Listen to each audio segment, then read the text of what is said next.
No, sir, I never entered into any agreement with any member of the Selected Investments Corporation or any of its employees to sell stock or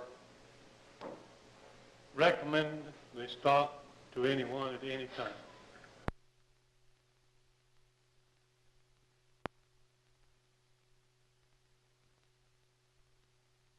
That you had failed to make any examinations in the year 1955 of Selected Investment Corporation, didn't you? I stated that examinations had been made.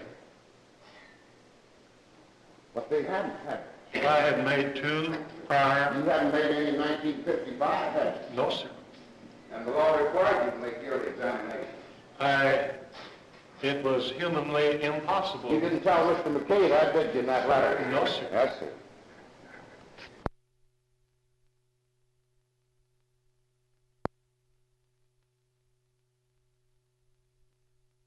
No, sir. He was a man of his own.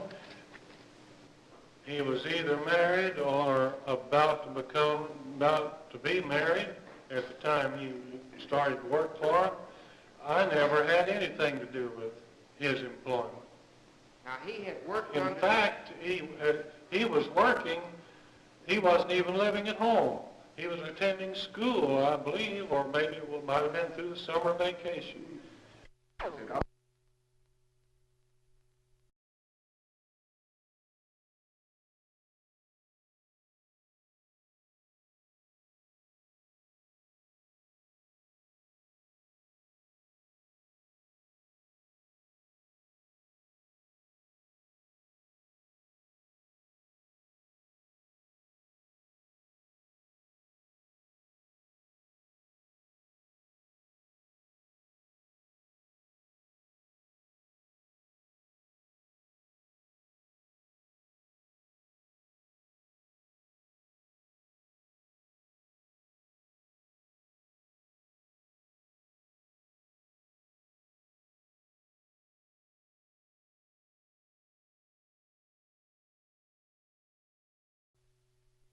They want to take him now and place him in the penitentiary, take his liberty away.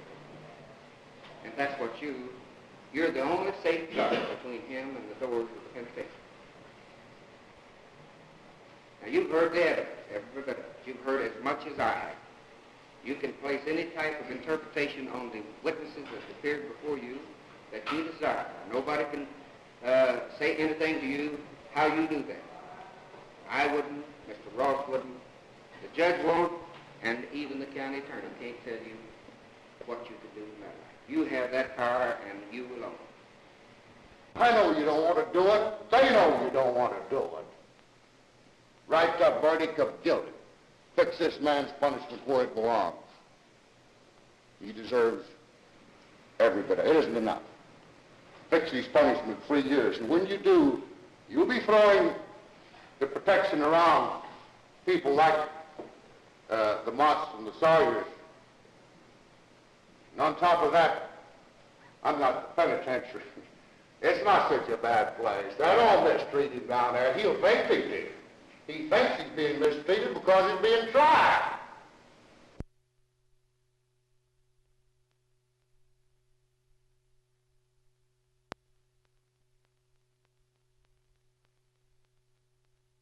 Your Honor, we of the jury have still not reached a unanimous decision, and as foreman of this jury, I cannot foresee any change in this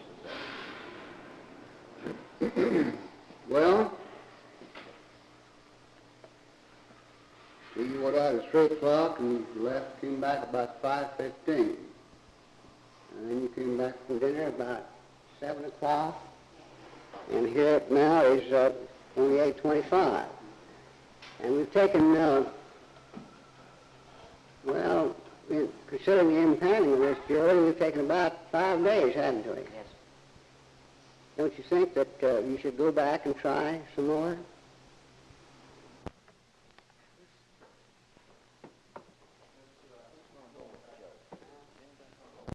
Presidents of Oklahoma's 18 state colleges and universities have been telling the State Board of Regents for Higher Education about their building needs for the next 10 years. We don't have an exact total yet, but it's pretty certain the colleges will need about $100 million. By far, the largest request came from Dr. George Cross of the University of Oklahoma, a request for $48 million. And close behind was Dr. Robert McBicker of Oklahoma State University, and his request was $26 million. All the presidents claim that enrollments are rising at such a fast pace that the building programs are absolutely necessary. And Dr. McBicker called his $26 million request ultra-conservative. Board Chairman John Rogers of Tulsa probed each request for signs that present facilities might be going to waste. He asked if college classrooms are being used from 7:40 a.m. till 4:30 p.m. on weekdays and until noon on Saturday. Dr. McBicker defended his school's efficient use of its facilities before the board, then later explained his building problem more fully.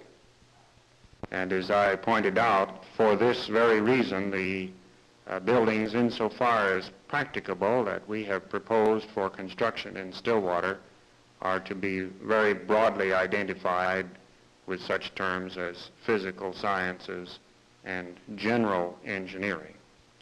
Do you have any specific problems that come to mind about temporary buildings, how they're hampering your program?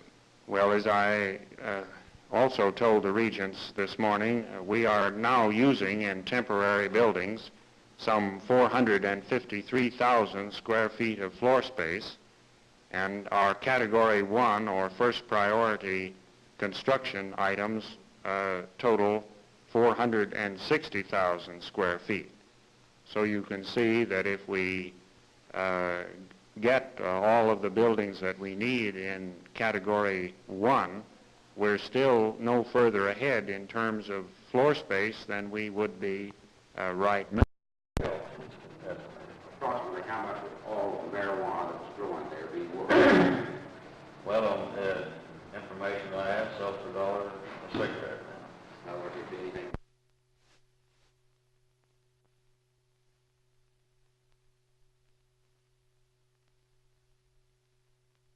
Do you have any intention of introducing or selling or... Oh, no, sir. Do you make any plans, any kind? No. Did you know whether it's a violation of law to grow up and have it in your garden? Well, yeah, well, I figured. If I didn't feel strong enough that I didn't consider the charge as bad as it is, but I knew it was against the law.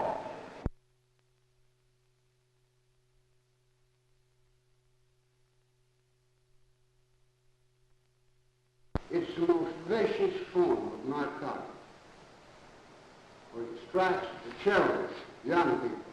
There isn't anything, any narcotic, so easily prepared and procured as that.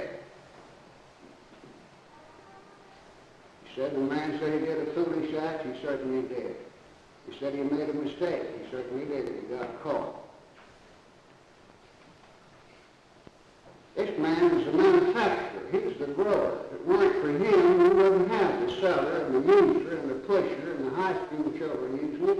This is the man that makes it possible. The grower, the manufacturer. He's the most guilty of all. He's the man. See, he goes out and he grows it. He prepares it. And these officers go out and beat their brains out to catch these people. If you stop this man, we wouldn't have the other.